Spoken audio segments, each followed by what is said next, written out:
Assalamualaikum warahmatullahi wabarakatuh. Selamat datang di channel YouTube Arul Murtado. Dan kali ini kita akan membahas tentang tips menghadapi teror debt collector di aplikasi pinjaman online. Nah teman-teman, ketika kita sudah memutuskan untuk keluar dari aplikasi pinjaman online, tidak mau membayar lagi alias galbay, kita itu harus siapkan mental. Yang pertama, mental kita harus benar-benar kuat. Dan tentunya mental yang kuat itu harus diiringi juga dengan tips-tips dan trik agar kita itu lebih aman ketika menghadapi teroran DC. Biasanya teman-teman semuanya yang galbay itu pasti mereka akan ketakutan. Kalau biasanya mereka belum memutuskan untuk galbay ya, ketika jatuh tempo hari ini, semalam sudah berusaha mencari gali lubang tutup lubang di pinjaman online lainnya. Tapi hari itu harus segera kita putuskan ya, harus segera kita akhiri. Jangan mau lagi untuk diperdaya oleh pinjaman online, apalagi pinjaman online yang ilegal. Harus stop pembayaran dan kita putuskan untuk galbay. Nah, ketika sudah memutuskan untuk galbay, tips-tips berikut ini bisa kamu praktekkan agar kita lebih siap dan lebih aman ketika berhadapan dengan teroran debt collector. Yang jadi catatan teman-teman, ketika kita memutuskan untuk galbay berarti kita memutuskan untuk perang. Nah, di sini kita harus perang melawan debt collector, dan perang ini adalah pertarungan mental, bukan pertarungan fisik. Karena ketika kita menghadapi pinjaman online, mereka akan menakut-nakuti kita, mereka akan meneror kita, bahkan bukan kita aja, mereka akan meneror dan menakut-nakuti orang-orang dekat kita ataupun teman kita.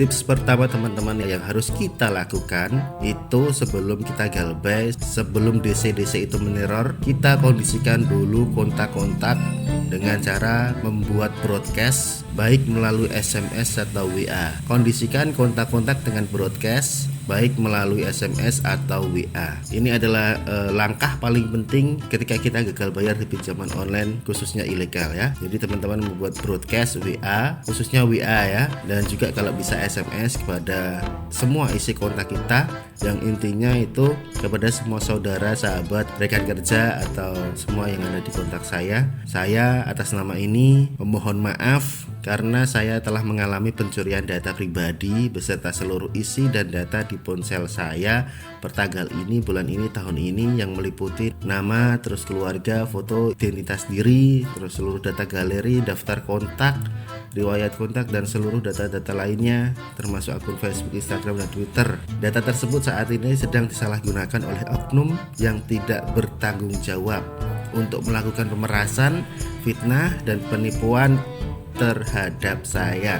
Karenanya jika sewaktu-waktu di antara Anda menerima SMS, WA, atau telepon dari pihak-pihak yang mengaku dari perusahaan asuransi, perusahaan bank, perusahaan leasing, rumah sakit, pinjaman online, agen undian, shopping online yang mengatasnamakan saya dengan melampirkan bukti apapun seperti foto saya dan KTP saya, mohon untuk diabaikan dan tidak ditanggapi. Nah itu teman-teman ya, contohnya seperti itu ya, mohon untuk diabaikan dan tidak ditanggapi, karena kita tidak pernah melakukan ikatan kesepakatan apapun seperti yang diinfokan oleh para penipu tersebut. Nah di sini teman-teman bisa membroadcast seperti itu ya, tentunya dengan kata-kata yang disusun rapi. Habis itu kita broadcast ke semua kontak kita agar semua kontak-kontak kita itu terkondisikan dan tidak kaget suatu saat kalau DC itu meneror mereka. Begitu ya, itu langkah pertama. Langkah keduanya adalah jika mental kita masih kuat atau kita berani menghadapi teroran DC-DC tersebut,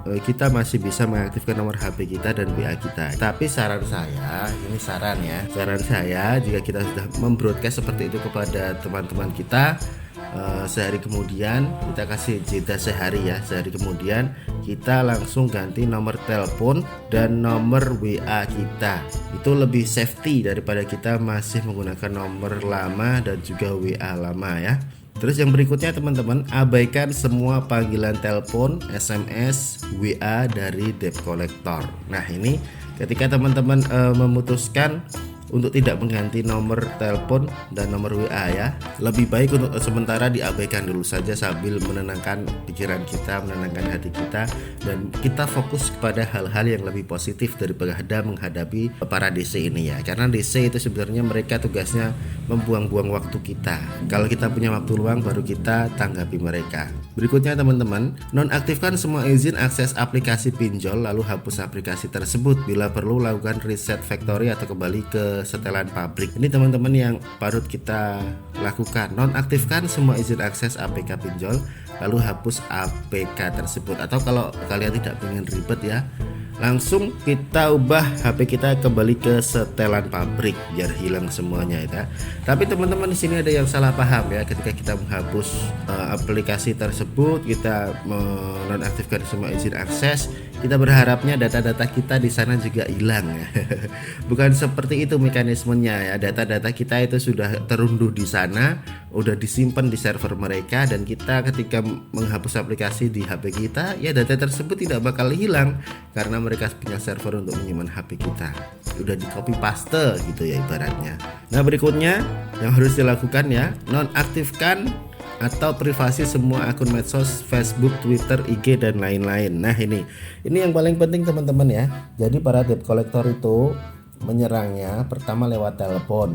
Itu pasti ya, lewat telepon. Kalau kita udah bertahan kukuh tidak bisa terserang lagi, mereka akan menghubungi kontak-kontak kita, kontak darurat, dan habis itu di kontak-kontak kita yang tulisannya ayah, mama, adik, kakak, mbah, pak siapa, bu siapa, itu mereka akan menghubungi nomor-nomor yang tulisannya seperti itu ya. Ketika telepon tidak berhasil, mereka akan menyerang sosial media kita ya, termasuk WhatsApp ya. Data kita akan disebar, foto kita dengan foto KTP kita akan disebar. Bahkan yang paling rawan adalah ketika cewek-cewek ya, ketika korbannya itu cewek ya. Ketika kita cewek ya, pasti digambar-gambar yang gak enak ya, diedit-edit fotonya, diedit-edit seperti hewan, diedit-edit pelacur atau apa.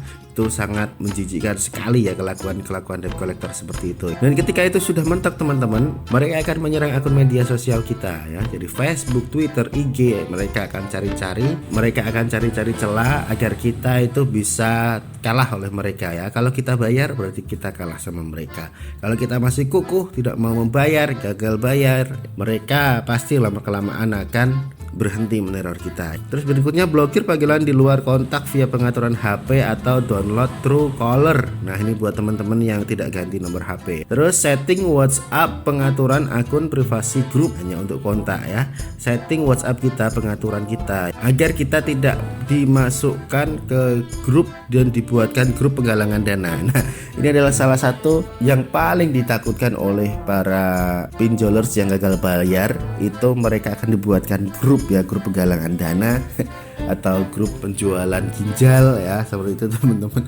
Pasti teman-teman sering mendapatkan info seperti itu ya. Jadi cara teraman menurut saya ya, dan ini sudah sering dipraktekkan oleh orang dan mereka tidak dibuatkan grup. Cara teramannya adalah kita ganti nomor kita, ganti WA kita, dan kita hanya beritahukan kepada orang-orang penting kita, keluarga kita, rekan kerja kita yang selalu berhubungan sehari-hari dengan kita.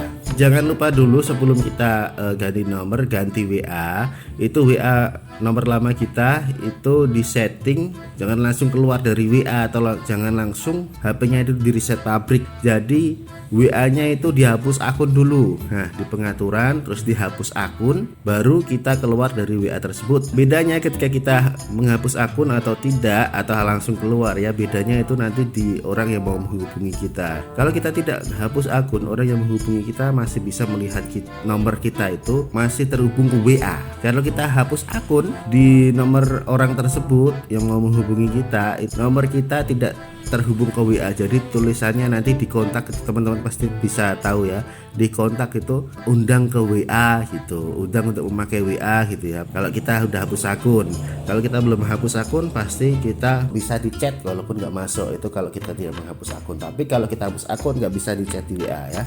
Dan yang paling penting dari semua tips ini adalah jujur kepada keluarga dan orang-orang terdekat. Jadi bisa disimpulkan dari tips-tips itu semuanya, yang pertama dan paling utama adalah kita jujur kepada keluarga kita bahwa kita melakukan pinjaman online, terjebak di pinjaman online, dan kita kasih tahu kalau kita udah punya suami atau istri, kita kasih tahu pada mereka, ngomong baik-baik ya. Pokoknya kita harus berpasrah kepada mereka ya, jangan sampai kita membohongi diri sendiri dan membohongi mereka. Ngomong jujur apa adanya, begini-begini, aplikasi-aplikasi ini adalah ilegal, Jadi diteruskan dibayar pun mereka akan tetap berbahaya, bisa saja mereka menggelapkan dana kita atau merugikan kita lagi. Jadi saya stop bayar di sini, tidak mau bayar mereka lagi. Nah, seperti itu. Jadi bisa dirangkumkan teman-teman ya, di sini yang paling penting itu adalah pertama, kita harus jujur kepada orang-orang terdekat kita. Kedua, kita lakukan broadcast message kepada seluruh kontak kita. Dan yang ketiga, kalau kita pengen aman, lebih pengen safe ya, setelah kita broadcast, kita harus menonaktifkan nomor HP lama dan menghapus akun WA nomor HP lama ya. Kemudian membeli nomor HP baru dan membuat akun nomor WA baru, dan hanya kita kasih tahu kepada orang-orang terdekat kita saja. Jangan dikasih ke semua orang, karena bahayanya kalau kita kasih ke semua orang, ada orang-orang yang nggak suka sama kita atau orang-orang yang sifatnya kepo ya, sukanya nyampuri urusan orang lain. Ketika dia dihubungi sama DC, di telepon atau di WA, dia akan ngasih tahu nomor kita ya. Jadi kasih hanya sama orang-orang yang penting saja, orang tua, istri, keluarga dekat-dekat, teman kerja, itu yang penting. Dan jangan lupa teman-teman, hapus semua aplikasi pinjaman online yang kita miliki. Jadi kita udah niat stop galbay, hapus semua aplikasi itu. Kalau kita ada niat baik, mungkin kita bisa menulis daftar pinjaman online yang kita pinjami dan menulis jumlah pinjaman yang kita miliki di sana. Tapi kalau kita gak mau repot, gak usah ya, gak apa-apa, kita emang udah niat galbay ya. Itu untuk pinjaman online yang ilegal teman-teman ya. Kalau pinjaman online yang legal, bolehlah kita membuat daftarnya, dan suatu saat kita bisa bayar mereka ya kalau punya uang. Kalau gak punya uang ya gak usah dibayar. Kalau kita punya uang, kita bisa bayar, khususnya yang ilegal-ilegal saja, yang mempunyai tip kolektor lapangan, kita prioritaskan untuk bayar mereka. HP kita udah disetel ke setelan pabrik, habis itu kita masuk nomor baru, nomor WA baru. Nah, kita udah agak tenang deh. Jangan lupa juga dinonaktifkan Facebook, Twitter, dan IG. Sebenarnya juga sayang ya, eman-eman kita punya Facebook, punya IG udah bertahun-tahun, tapi kita harus nonaktifkan atau kita perlu hapus akun medsos kita. Nah, itu adalah yang ekstrim ya, kalau kita emang benar-benar ketakutan. Karena ketika yang namanya debt collector itu udah menyerang lewat telepon, lewat WA, tidak bisa, mereka akan mencari-cari kelemahan kita ya, mereka akan mencari-cari kelemahan kita, dan salah satunya adalah di Facebook atau IG yang mempunyai banyak sekali akses dari orang-orang luar. Nah, begitu teman-teman tips dari saya untuk menghadapi teroran debt collector ketika kita galbay ya. Jadi fokuskan teman-teman saat ini, jangan pernah bayar pinjaman online, khususnya yang ilegal ya. Stop pembayaran pinjaman online dan fokuslah untuk menata kehidupan kita kembali. Kalau kita kemarin udah hancur, udah kehilangan banyak uang, udah jual motor, jual mobil, jual tanah, jual rumah, jual apa jadi jangan sampai kita gali lubang tutup lubang lagi ya. Hari ini besok ada yang jatuh tempo, saat ini udah kebingungan cari pinjaman online di pinjol lain. Nah, jangan seperti itu, udah stop aja, fokus. Kita jangan ngurusin pinjol lagi, kita urusin kerjaan kita urusin usaha kita urusin anak-anak kita yang udah terlantar mungkin selama kita terjerat di pinjol ya. Jadi fokus, minta maaf sama keluarga, minta maaf sama anak istri, atau minta maaf sama suami, dan jangan ulangi kesalahan-kesalahan yang sama. Jadi kuatkan mental, acuhkan pinjaman online, dan fokus pada kehidupan Anda yang kemarin hancur, dan fokus perbaiki dan bangkit untuk di kemudian hari. Oke, begitu teman-teman untuk pembahasan di video kali ini. Semoga memberikan manfaat bagi teman-teman semuanya. Silahkan like video ini kalau ini bermanfaat buat kamu, dan silahkan komentar di kolom komentar untuk sharing tentang pinjaman online atau sharing tentang apapun ya. Yang mau tanya-tanya juga bisa, silahkan ditulis di kolom komentar ya. Kalau saya tahu jawabannya, saya akan jawab di komentar langsung, ataupun saya akan buat videonya di video selanjutnya. Dan terima kasih buat teman-teman semuanya yang udah support channel YouTube Arul Murtado, yang udah sering nonton videonya sampai habis, dan yang pasti yang sudah subscribe channel YouTube Arul Murtado ya. Buat kamu yang belum subscribe, silahkan subscribe dulu channel YouTube Arul Murtado biar kita sama-sama berbagi kebaikan. Terima kasih, sekian video kali ini. Wassalamualaikum warahmatullahi wabarakatuh.